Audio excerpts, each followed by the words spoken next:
It's Saturday night. I can't believe this. It is the 12th of December. The 12th. Have you got that? Like Christmas Eve is less than 2 weeks away. 2 weeks away will be the 26th, like the last show before the New Year's. Bam. That's like craziness to me. For the record, I'm going to let you know that I'm probably going to get in all kinds of poo-poo today. I'm going to step in a lot. I'm going to get in a lot of trouble. I'm going to start the show by saying, it's talk of our times and thank you.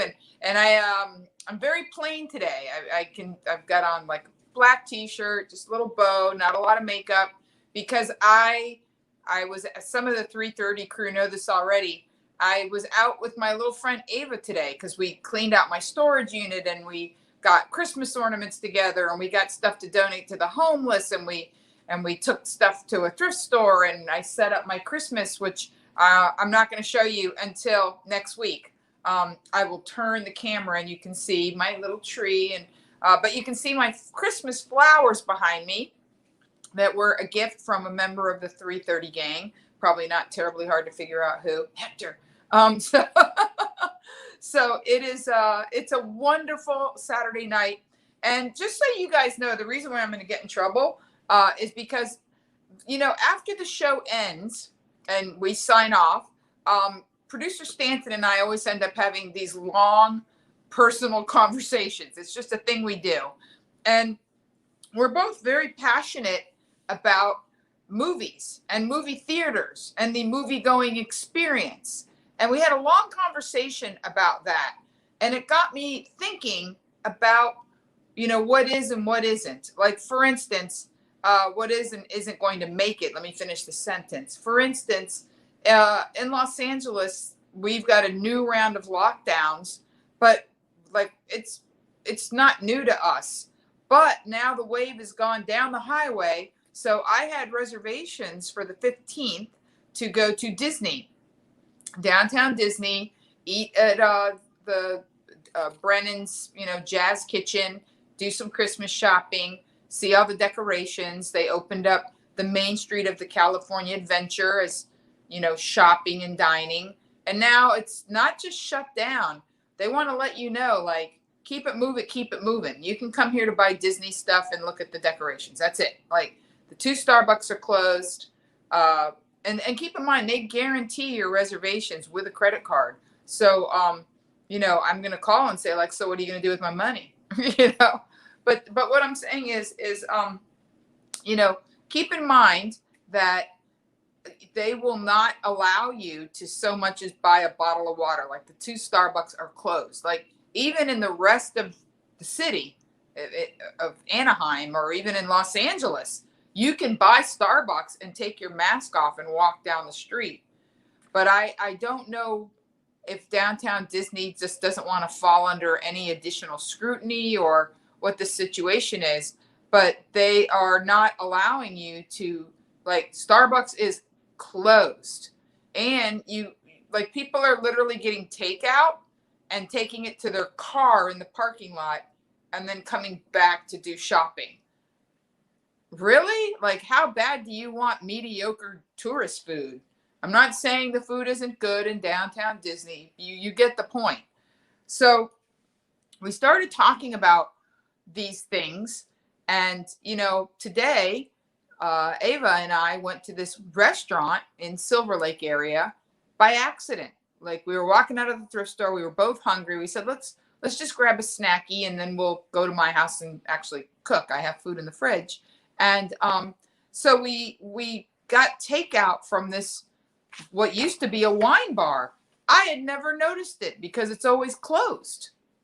But during lockdown, there's a hidden gem in here, boys and girls. I hope you're paying attention.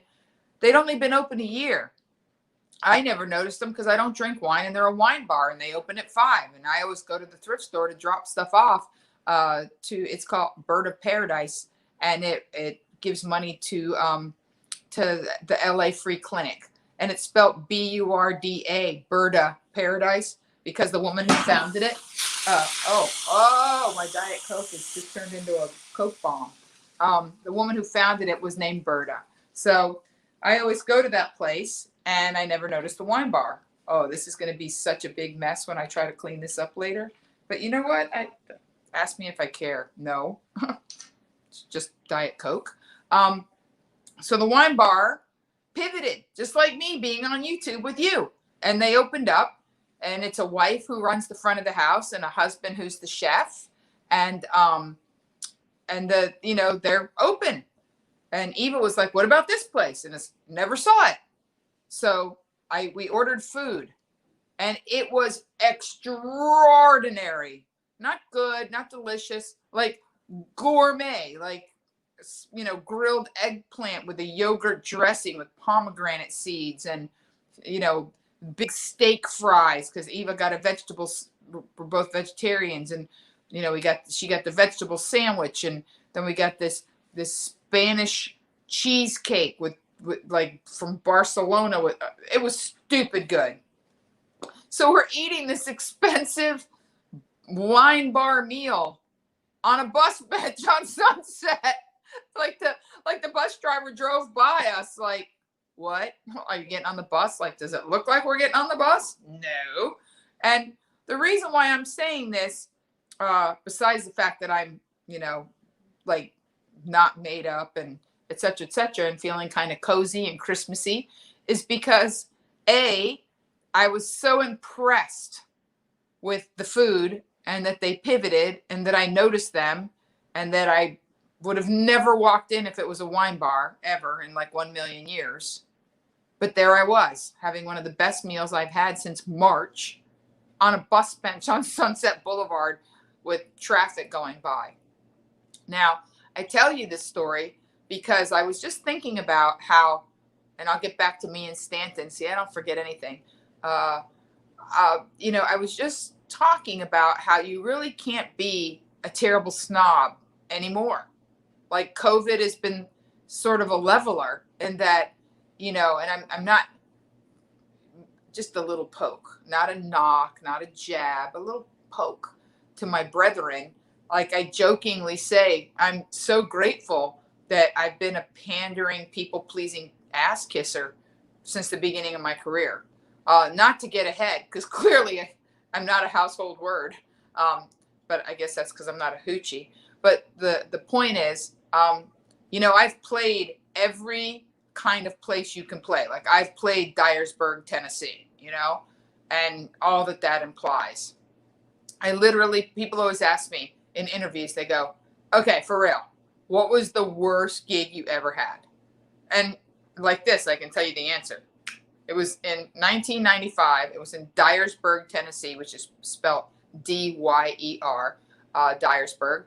And I knew I was in trouble because the place was on, Main Street in the town square. It was called Checkers with a Q. They were trying to be fancy. Chequurs. So I played Checkers in Dyersburg. And because my act was racy, much racier at that time, they basically, the poster said, Monique Marvez, XXX.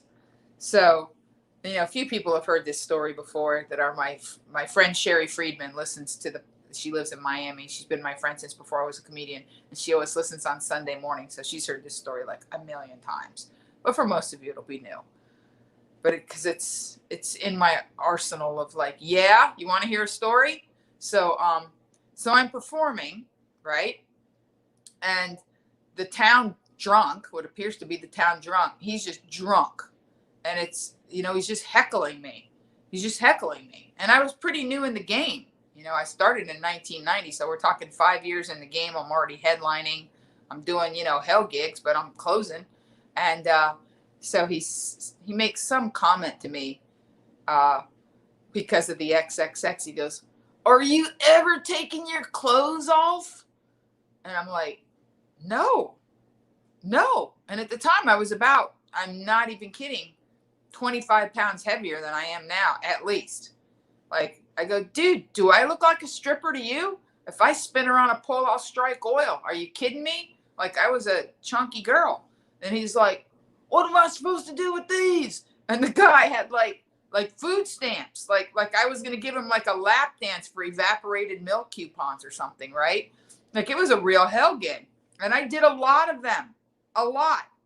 Like I did a gig in San Angelo, Texas, in a spaghetti, not a spaghetti warehouse. It was a private family spaghetti restaurant that had been used as a brothel in previous times. They were very proud. They still had like the certificate of brotheldom, and some chick came up to me I'm not even kidding. Some chick came up to me after the gig and just said, like, you have to take me with you.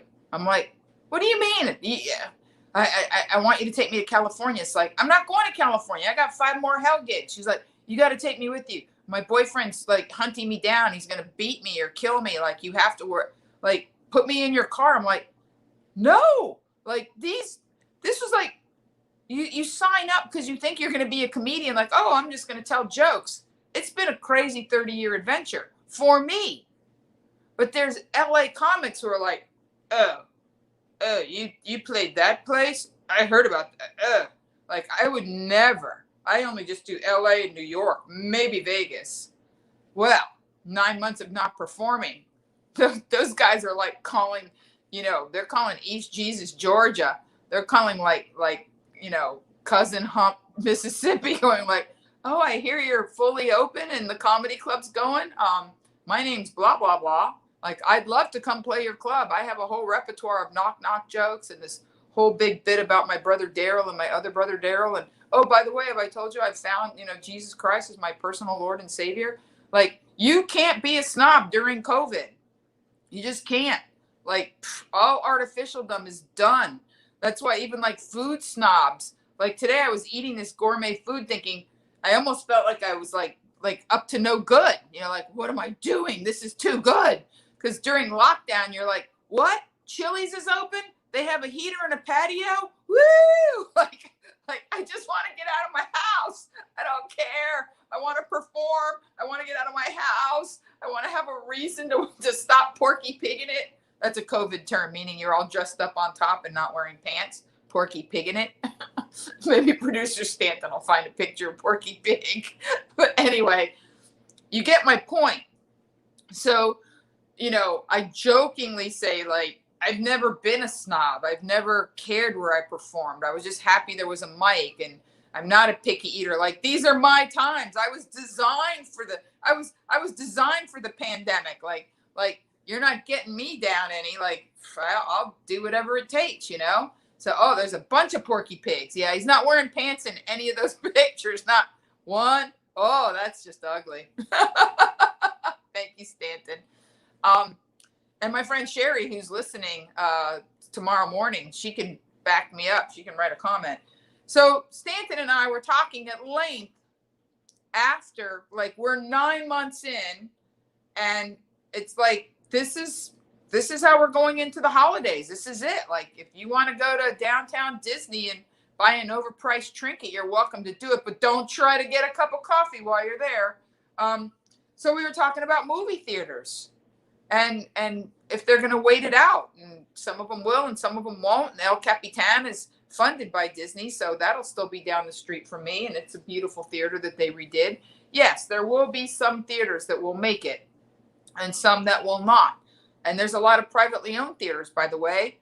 I don't know why sometimes I have a whole plan of what I'm going to say to you guys, and then it just gets derailed. I actually did a chain of movie theaters that were owned by this one weird guy in Oklahoma. I know I'm almost being redundant when you say weird guy in Oklahoma, but he owned several small theaters in different towns. I wish I could remember the name, but this was like 1996.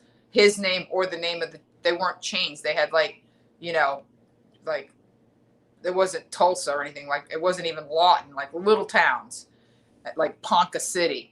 And this guy would pay me to perform. Like he would show, I guess he didn't want to pay for movies. So he would do like two comedy shows and then Rocky Horror at midnight or whatever. And I'll never forget it because, I'm in Oklahoma, and this Monica Ray popped on. She actually saw me in Texas at a beautiful theater, the Liberty Theater in Texas. And so this guy comes in to see me, and he's wearing this duster, like Doc Holliday or something, like this long, beat up cowboy duster. And he's clutching it. Like, yeah, it's cold. So the guy that owns the movie theaters, I'm going to have to look this up. I journal, so I have these names all written down. I may have to look them up for you. So this guy pulls me aside and he goes, hey, do you want me to let that guy in? I'm like, did he buy a ticket? Because I was kind of on a door deal. And he's like, well, yeah, but he's clutching that duster. And I'm like, what are you getting at? He goes, I don't know. Like, he could have a shotgun. What? It's like, he might hate comedians or something. You don't know. And I'm thinking, what? Like I'm going to be standing in a movie theater in some tiny town in Oklahoma in some freak of nature. And this is before the internet. This is the 90s. I'm like, so he's just like looks at the poster and goes like, oh, that's the one I'm going to kill. The one next Saturday. Like, what? So anyway, that guy will probably survive his movie theaters. But I started thinking about what COVID is peeling away from us. You know, what artifice it's peeling away. Like, can you live without that? Can you live without that? Can you live without that? Like, what's really important? Like, what really matters to you? What are you going to miss if it doesn't come back? What are you going to support? You know, Stanton supports movie theaters. He's buying gift cards for his friends for future movies. And I think that's the coolest thing because I love movies. And there's a couple of small mom and pop restaurants in the neighborhood that I like to walk that, you know, I'm undaunted. I get takeout and by golly, I sit on a bus bench and eat whatever I got. Now I have a new one to add to my repertoire, the one I found today. But I was thinking about the Minks. Remember last week, the Minks story? And I was thinking, why was I so taken by that story? And I really belabored the point. Well, because I started thinking about, okay, 25 years ago, I had fake furs. And they weren't, you know, they got matted and they were kind of plasticky. And after a while, they didn't look good. They weren't shiny. You could tell they weren't great. Maybe even longer than 25 years ago. But the fake fur now, the way they can make a fake fur now, you really can't tell. I have a fake mink that I have to tell people, it's fake, so they don't throw blood on me. You know, once in a while, I got on a plane not long ago, and the flight attendant was like, somebody really loves you. And I was like, yeah, me, at a designer consignment for $150, you know, but it looks like, you know, whew, like the hood and the whole 9 yards, right? And the reason why I'm saying this is because if we now know that 17 million minks were killed just in Denmark, okay, that's just there.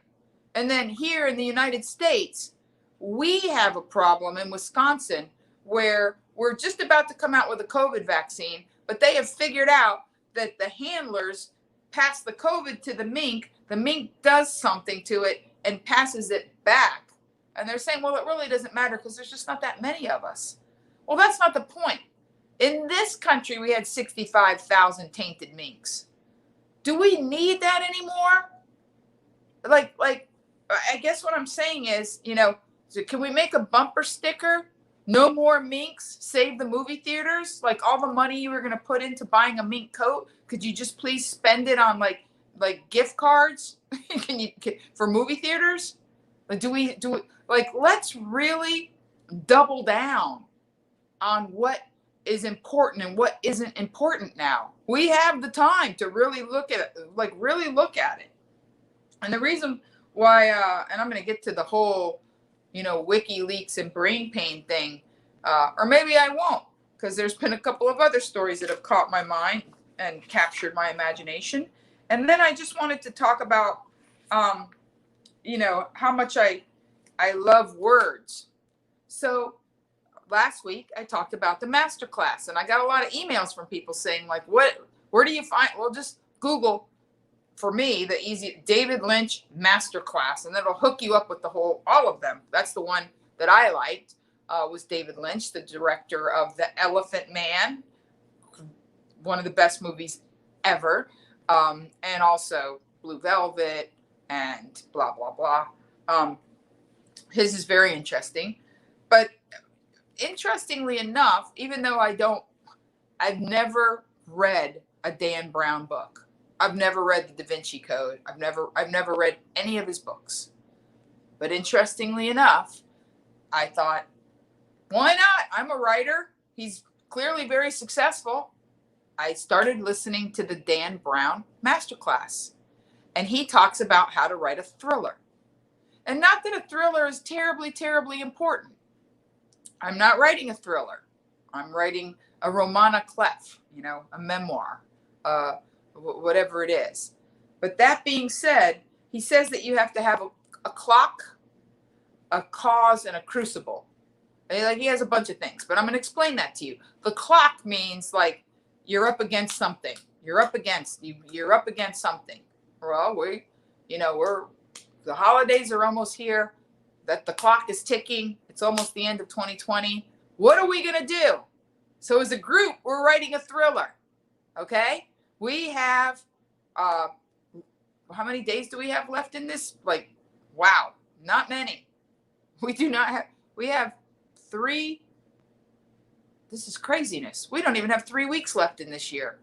Today's the 12th, 31st. Okay. All right. So let's say we have, 19 days left. All right. So we have 19 days. It's the clock till New Year's Day. So we have the clock is ticking. And then you have to have the cause. What's the cause? Find out who you really are. So on the other side of, this, you'll prosper, be successful, be the real you. I'm going to circle back around to that. And then you have to have the crucible. And I'm thinking, crucible. When he used the word crucible, I kind of know what a crucible is. But then I remember reading The Crucible, which was about the Salem witch trials, written by Marilyn Monroe's husband. And you guys are like, really? You think he wants to be known, Arthur Miller, as Marilyn Monroe's husband? Yes, the great Arthur Miller, playwright extraordinaire, was Marilyn Monroe's husband.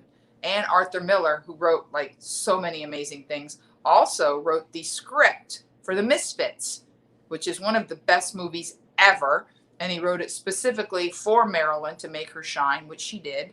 And if you've never seen The Misfits, which I haven't seen it in a while, but I own the DVD, it was one of my father's favorite films. All 3 of the stars were dead within a very short time. And you can see sort of their brittle energy, their sort of incandescent light before the 3 of them like burnt out. Clark Gable died of heart problems. Montgomery Clift committed suicide. Marilyn Monroe. But they all died after The Misfits, shortly after The Misfits. So let's get back to the crucible. What is a crucible? A situation of severe trial, or in which different elements interact, leading to the creation of something new. So it's like a group of things go through a very hard time, leading to something new. It's late medieval English from medieval Latin, crucibellum, which literally means night lamp.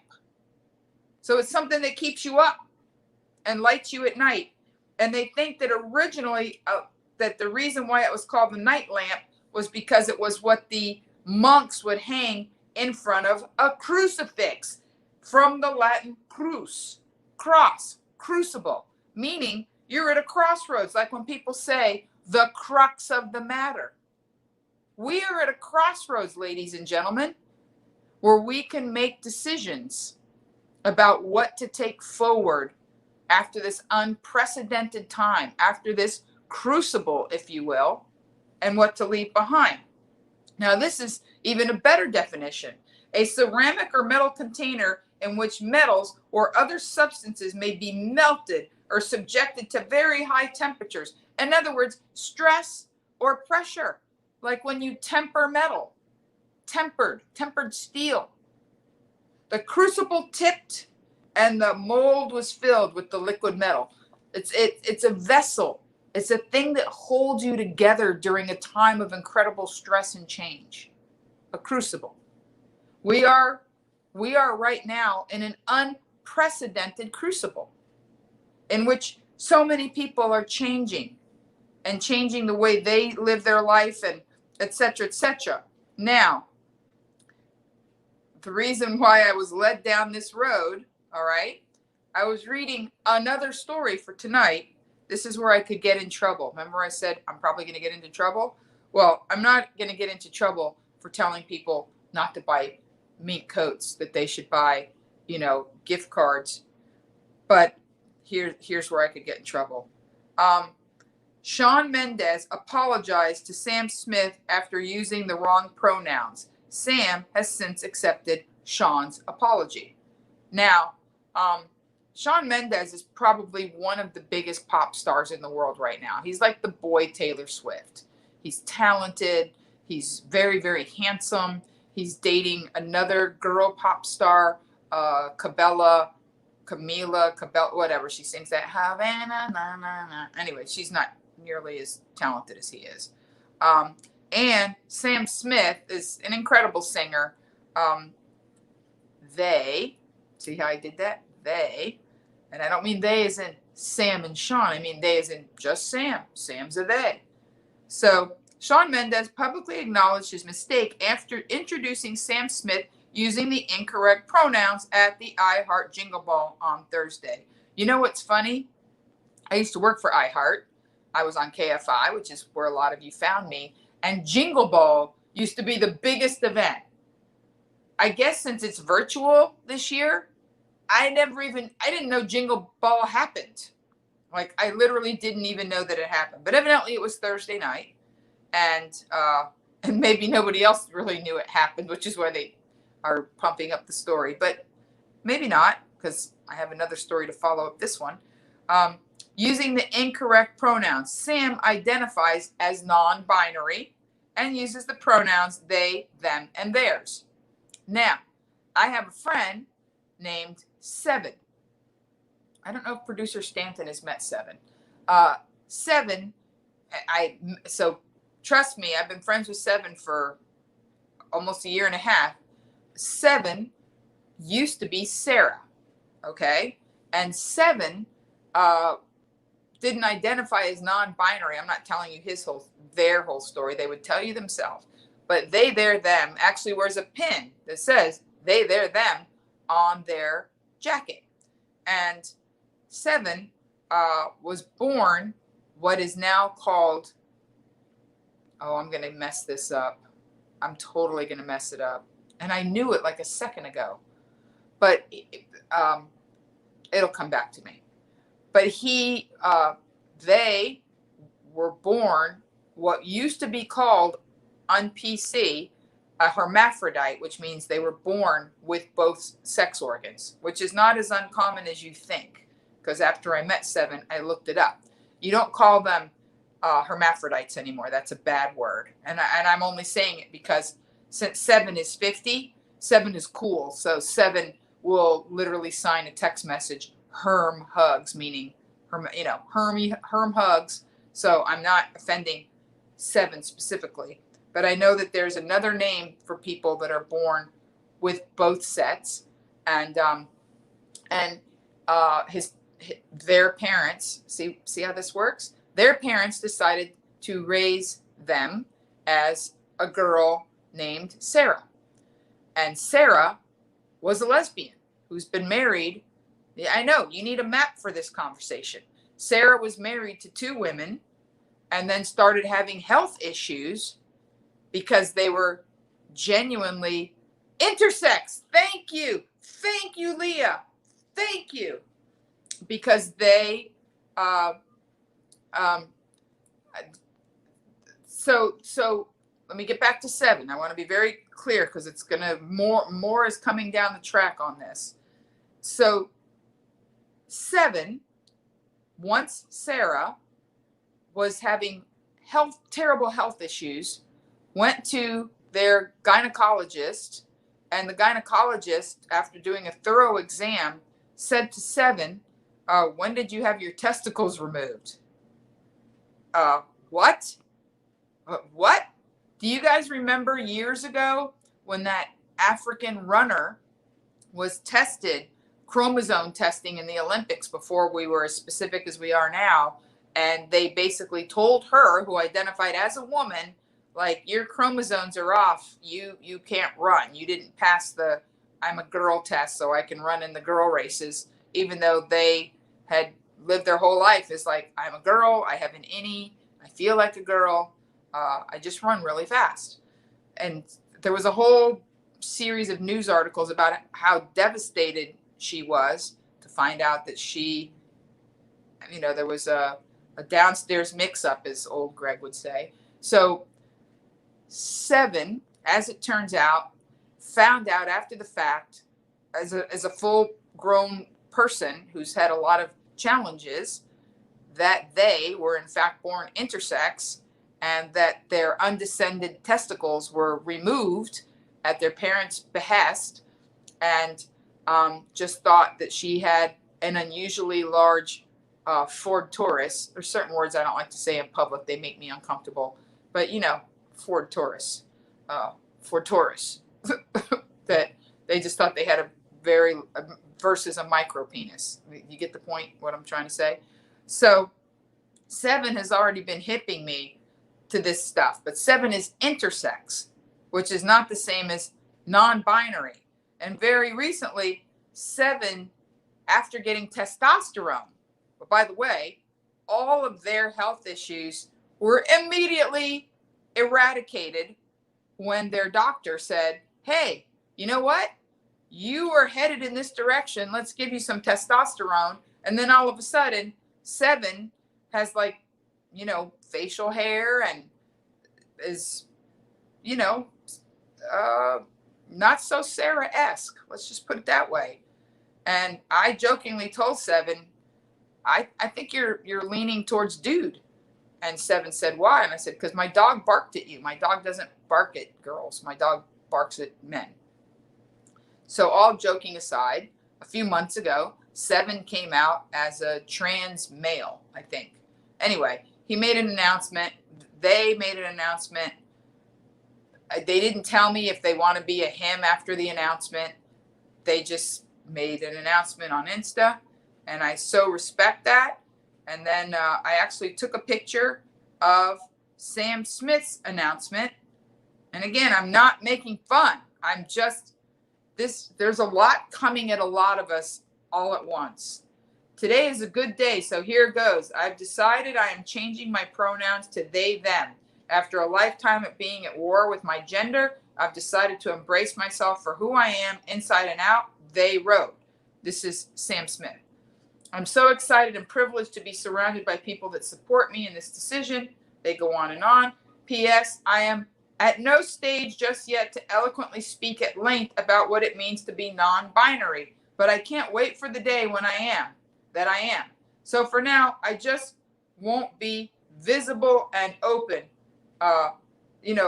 If I just want to be visible and open. If you have questions and are wondering what this all means, I'll try my best to explain. And I have also tagged below the human beings who are fighting the good fight every day. Okay. So I'm visible and open. I want to be a they, them. I'm non-binary. Not sure what that is. Can't discuss it with you fully right now. I'll do my level best. Okay. I totally get that. But just as I was digging into the Sam Smith story, I got this thing popped up on my phone about Elliot. I'm telling you, you can't even, this stuff comes at you so fast. Elliot Page. And I thank you, Fallon.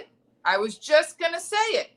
Elliot Page. And I look at the picture and I said, is that Ellen Page? It looks like Ellen Page. Because my nieces are obsessed with Umbrella Academy. So I read the whole article where Elliot Page just came right out and announced, this is it. I'm announcing, it's a big deal. It's People Magazine Online. And now they're saying is a Canadian actor and producer. He first came known for his role. They immediately changed the Wikipedia page. Okay. I totally get that. Again, but now there's an IMDb article in reports about transgender actor Elliot Page. Media often mention their old name. DW speaks to Kaylee Humpner from the German Trans Association, and they actually call that, when you do that, dead naming. Like if you mention the other person's name, it's dead naming is a terrible thing. Like if I mentioned, there was an Olympiad when I was a kid on the cover of a box of Wheaties, last name Jenner, but I didn't say Caitlin, I would be dead naming, which is un-PC. Now, the reason why I've gone through all of this is, and thank you, Fallon, so much for posting that and letting me know that you're engaged, is that there's a lot of stuff happening in these unprecedented times. People are making decisions. I applaud, and it's exactly what I'm talking about with all of us, that during this crucible, we decide, you know what? This is not me. I'm just saying, I'm hypothetical. I'm going to become vegan. I'm never going to buy a mink coat again. And I'm declaring myself non-binary. And as of today, these are my pronouns. I get to pick. It's kind of like, when Christian people talk about being born again, that's the old me. I used to be a whoremonger and, trucker Bob. One day I'll tell you the story of, just put a pin in it and remind me, because I don't want to, like, we're running. You know what? I got to tell you trucker Bob. Telling you road stories, you're going to love trucker Bob. So my friend Cindy and I are on a plane leaving Cleveland. She's on the window. I'm in the middle. This enormous man who's taking up the whole seat next to me and looks extremely ill at ease. And when he has to put on his seatbelt, like, you can tell when people don't fly often, right? So I say to the guy, I go, "You don't fly often, do you?" He goes, "No, I'm a trucker. I'm going to pick up a rig." I go, "Really? Well, it's nice to meet you." "All right. Well, there's nothing to it. I fly all the time. My name's Monique. I'm Bob. Nice to meet you, Bob." Trucker Bob, hence the name. So somehow I'm one of those people. The flight was slightly delayed. We're sitting on the tarmac, and so Bob says to me, "Yeah, I'm picking up this rig. I'm changing my ways. I've got to make a lot of money for my family. I got a grandbaby now." I'm like, "That's wonderful." He goes, "Yeah, that little baby grabbed my finger, and I dedicated my life. I gave my life to the Lord, and I decided to stop doing the things I was doing." And I go, "Oh, okay. You're a trucker. So let me just guess. You were basically taking speed, watching porn, and sleeping with lot lizards. So it's, drugs, hookers, and porn, basically." And he's like, "Yep." The plane hadn't even taken off. And like, we're having this conversation, and my voice carries, and so does Trucker Bob's. And Cindy, who's a very sweet church girl, she's like leaning against the window going like, "Monique, the plane has not even taken off yet. It hasn't even taken off yet. What is with you?"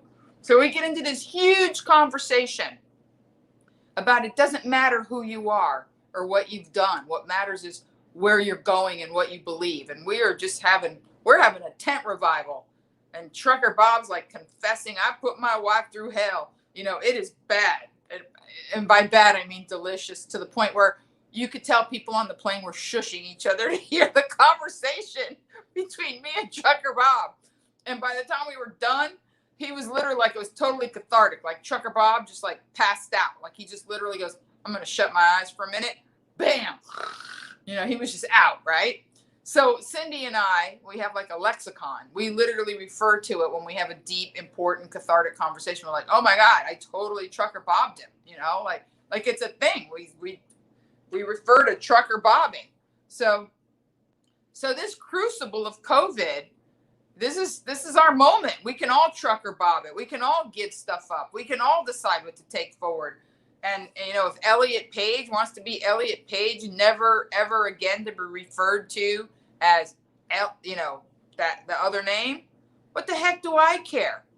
Just be patient and kind when I slip, because I saw Juno, and my nieces love the Umbrella Academy, and I'm wondering if during the time of COVID, if they're going back and changing all of the title cards immediately, probably because they got nothing else to do, for the credits, so that the credits read, Elliot. So, all of these things got me to thinking about what really matters in this whole sort of, cancel culture. And this, I'm going to be honest with you. Sometimes PC is BS. I'm just going to say it. Sometimes you got to think big picture. If somebody accidentally, with no malice in their heart, says the wrong thing, it's going to take a while. Like the trans community can look to African Americans who had to go from, when I was a little kid, it was perfectly acceptable to say colored people. Like that was a thing. Like you still have the NAACP. What do you think the CP stands for? And we had to move forward as a society and make a decision that no, this is, we went through Black is Beautiful, and that was amazing. And now we've landed upon, African American. But at the end of the day, when we have BLM, we know what the B stands for, but it stands for Black. I wish it stood for Black and Brown, but it's mostly Black. And we can tear a page out of the African American community's book of like, are you kidding me? We've had to put up with people saying stupid stuff for 60 years. How many times have you heard somebody actually say, some of my best friends are Black? I mean, so now it's going to be like, some of my best friends are trans. It's going to take a while. And I'm not telling you that Seven is one of my best friends, because they're not. They're a good friend. I met them, prior to COVID, and, during COVID, it's just been busy. So, but I digress. I actually had stories for you guys. I just wanted to revisit some of this stuff, because after I sat and talked to producer Stanton, I was like, what are we really talking about in Talk of Our Times? It's not a news show. I'm not reading you news stories. You can get news stories anywhere. Does anybody really care about the news? I think you guys come to me because I talk about things in a different way than anybody else does. And I talk about things that other people don't talk about with soul, with their hearts, with their genuine curiosity or concern, with trying to say like, hey, some people are making the decision to make enormous changes during this time. Great. Good on you. Let's tear a page from their book. If Elliot's decided to be Elliot, that's a big, important thing. Maybe you can decide you're going to write that novel that you've had in the bottom drawer, or you're going to, whatever it is. Now's the time during this crucible to take bold steps, for all of us to come together under this pressure and strength and come out the other side as a whole new thing. Why not? It's not like we don't have the time. Okay, so now I'll get to a couple of other stories, and good ones too. One of the stories this week that I adored and really wanted to share with you was that, and this is a good one, a 21-year-old was arrested in the Nashville nurse slaying. So what happened was a guy named Devonte Hill, he's 21 years old, and he was arrested in Nashville. A woman was on her way to work, an emergency room nurse during the time of COVID. She's 26 years old. She was shot and killed December 3rd while driving her Mazda SUV on I-440. That's a loop that goes around Nashville. I've driven on it when I was a kiss-ass people-pleasing road comic, maybe even on my way to Dyersburg. And she was on her way to St. Thomas West Hospital for a 7 p.m. shift when she was shot. Beautiful, beautiful girl. And they posted pictures. Well, what ended up happening, I love this story so much. A coalition of Nashville, you cut through the crap and distill events. Thank you. Thank you, lucky bastard. Thank you. A coalition of Nashville business owners and entrepreneurs who wish to remain anonymous just posted a $50,000 reward for info leading to the arrest and prosecution of the persons responsible for Caitlin Kaufman's murder. The reward total is now $65,000. So because some Nashville businessmen said, no, this is an angel. This girl was on her way to work to help people. You know, she's just a victim of what we're probably going to find out was a drive-by, because now the police are saying, well, we've arrested this one guy, but to be perfectly candid, that doesn't mean that there's not going to be other people. Policeman Drake said the major break came after Nashville business people put up the reward, and a concerned citizen came forward identifying Hill as a suspect. They knew about the weapon and the gun, and it was recovered, and ballistics matched it, and that was that. A group of people decided, we're not having it. Another great story. Talk about people saying, oh, so-and-so's a sellout. Bob Dylan. You guys might have heard of him. Bob Dylan sells entire song catalog to Universal Media Group. Well, guess what, boys and girls? Bob Dylan is not young. All right. They said a sizable 9-figure amount north of $200 million. They're not saying the exact amount. That's a lot of money. Okay. Yes. Is he Bob Dylan? You know, yeah. He wrote Blowing in the Wind. He wrote All Along the Watchtower. He actually, I didn't know this. He said that he originally wrote Lay Lady Lay for Barbra Streisand to sing. So now they're saying that this means that more of his commercials will wind up in movies and TV shows, and that eventually, you know, they're saying, you know, back in the day, this kind of being a sellout was a bad thing. Well, he's 79 years old, and he wants the world to enjoy his music. And who cares if it's in movies and television shows? Where else should it be? Who listens to the radio anymore? Like, where would you find a man like Bob Dylan's music? One of the reasons I love watching The Sopranos is because the soundtrack is so perfectly matched to the action. I mean, they have a song called Rumble in the pilot episode that was a song that was banned during the riots in New York.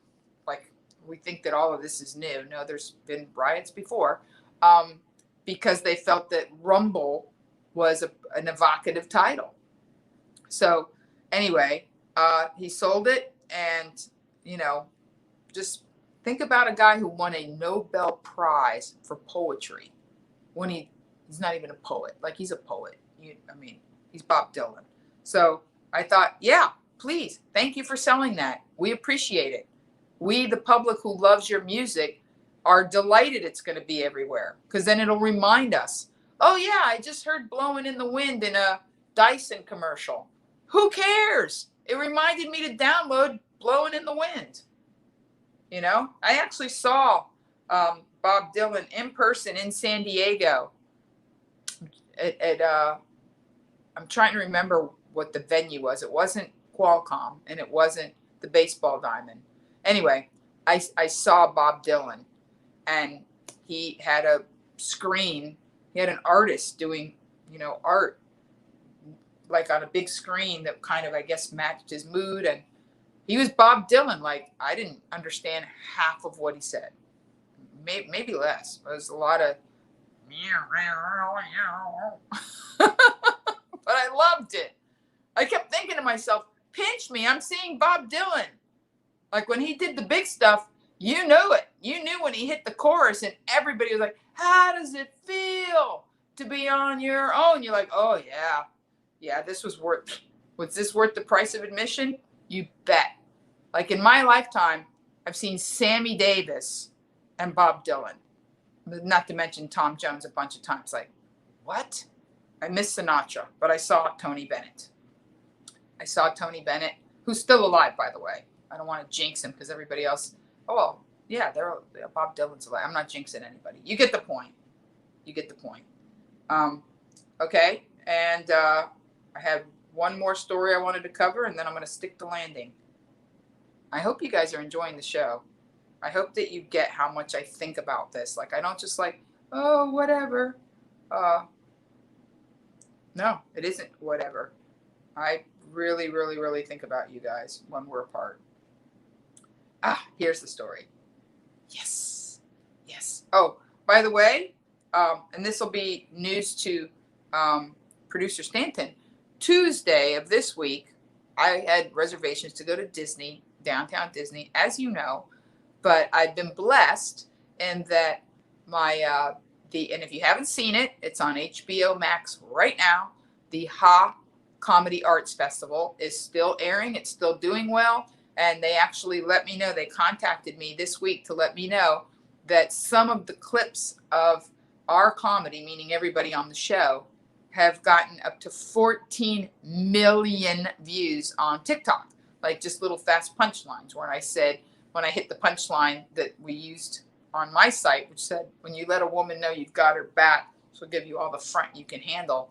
Like, it's gotten tons and tons of views. So they're going to put together a little film with the Latino talent talking about the holidays and our favorite dishes and what we like to eat, and sort of bringing it home and making it funny and sweet that they can chop up on social media. So on Tuesday, Sound Guy Tony is going to come up and help me get that all squared away. And while he's here, we are going to experiment with, thank you, producer Stanton.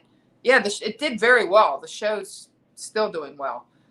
We are going to experiment with ways of simultaneously doing the 3:30 on Facebook, since a lot of people feel that,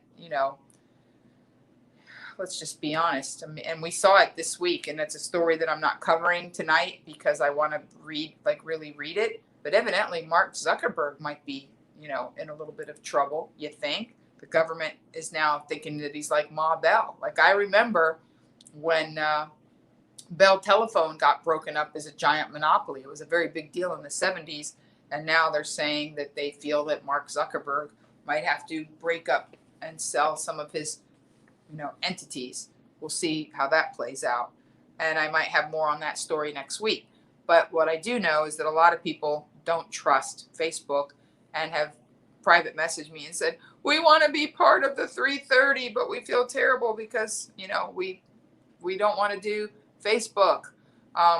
Okay, well, we're going to experiment to see how we can do the 3:30 simultaneously on YouTube and on Facebook. Okay, so here's the story. Stick in the landing. I love this story. Is that man paralyzed in accident has miracle recovery and reunites with the woman who saved him. Now, I'm just going to tell you right now, the woman who saved him, nurse. That's why it's important that we, protect nurses. So, and I'm going to say it. You know what? I'm going to say it because it's a big thing about say their name. Breonna Taylor was a nurse, the most noble of professions. And I think that added a terrible, another layer of, the situation. I'm just going to say the situation, because I think I don't want to leave that dangling out there, that when I talk about the importance of, nurses, that was very much mentioned in almost every single news story. So at just 19 years old, Nathan Wolski found himself in the fight for his life. The California native was camping at San Diego San Elijo State Beach. I've been there, and it's shallow, and it's a lagoon, and then it goes out to the ocean, and it can move pretty quickly. And what happened was that he was trying to cross the channel on like a little bridge of sand. Not a good idea. What ended up happening was that the sand gave way. It pitched him forward. He ended up slamming his head in shallow water, and it broke his C5 vertebra and tore the ligaments in his neck. So the sand kind of collapsed under him, he says, and he was stuck floating in the water, unable to move, with the current taking him out. And his family couldn't grab him in time, and he literally couldn't move and was drowning. And his family screamed. As a nurse, was walking to her car, she heard Carissa Boyd. She heard the people screaming. She was only there by chance because she was visiting family after they'd moved to Michigan. And she moved to Michigan and was visiting her San Diego family, heard people screaming. She was on her way to her car. She literally threw her phone out of her pocket, dove in without thinking. She said, I thought the water was pretty shallow. I wasn't sure. And she got him. She flipped him. But when she flipped him so he could take a breath, she realized that he didn't say thank you or cough, right? That he just kind of was limp in her arms. Well, P.S., he was paralyzed. He had to relearn to walk. He had to, the pictures are there. But he can walk now.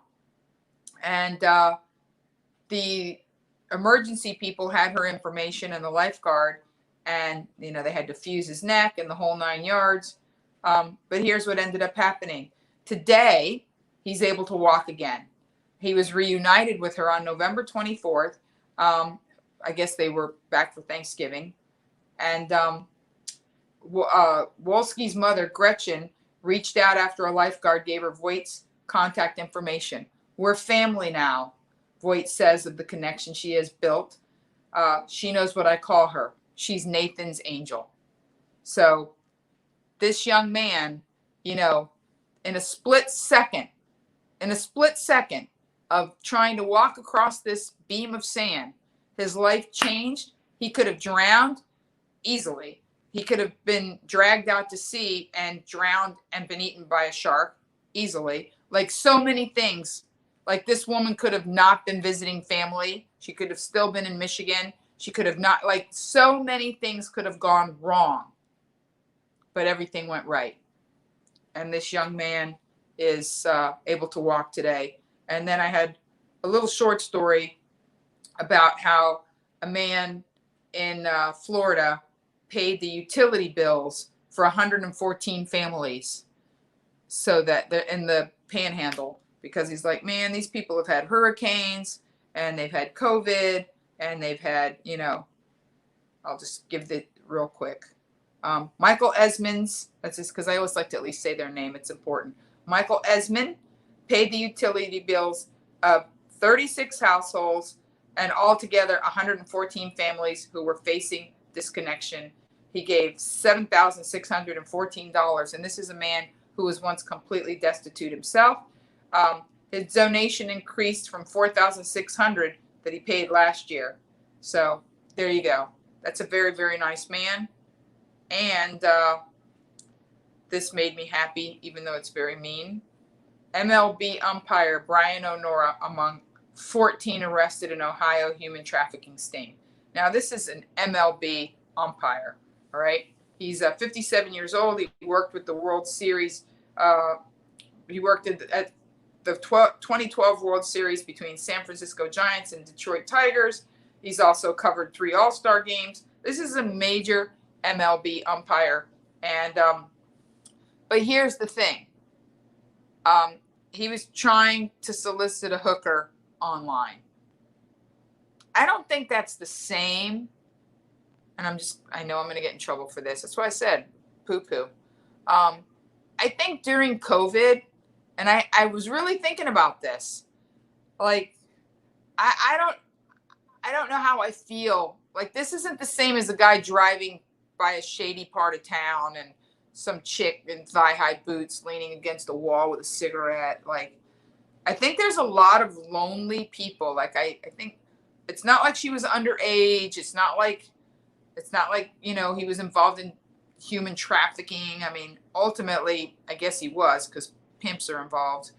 But the point I'm making is, it must be so hard for people that don't have anyone.